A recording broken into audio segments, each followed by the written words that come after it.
Sindh police IG Sindh वज़ीर आला सिंध बिलावल भुट्टो ज़रदारी साहब ऐं ॿिए जेके बि सिंध में जेके बाला इदारा आहिनि उन्हनि खे आउं अर्ज़ु करियां थो त मूंखे सिर्फ़ु इहा वजह ॿुधायो त नियाज़ सलार हिन वक़्त ताईं रूपोश आहे। छा सिंध पुलिस खे ख़बर न आहे नियाज़ किथे आहे? छा इन्हनि खे इहा का ख़बर न आहे त नियाज़ खे असां गिरफ़्तार करियूं था अव्हां जे लाइ छा ख़तरा पैदा थींदा या अवी कंहिं चीज़ खां डिॼो था, कंहिं खां डिॼो था?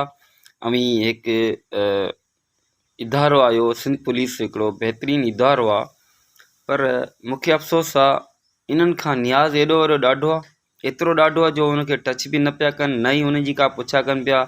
ऐं ॿी ॻाल्हि त जीअं ही केस थियो मुंहिंजे भाउ शहीद नाज़िम जो, उन ॾींहं खां वठी सिंध पुलिस का उन्हनि ते तवजा न पई ॾे। ऐं जंहिं बि गिरफ़्तार जेके इहे थिया आहिनि 6 एक्यूज़ जेके आहिनि, 6 हाणे हिन वक़्तु गिरफ़्तार आहिनि, इन्हनि पंहिंजी गिरफ़्तारी पाण ॾिनी आहे।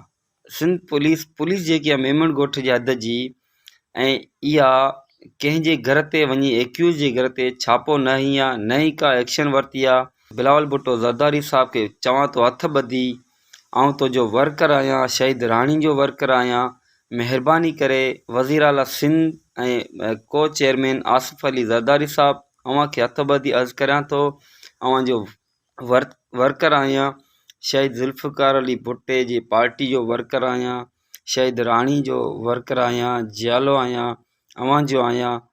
अवी असांजा आहियो, असीं अव्हां जा आहियूं। महिरबानी करे अवी अगरि सचाई ते ईंदा त सभु कुझु थी सघे थो।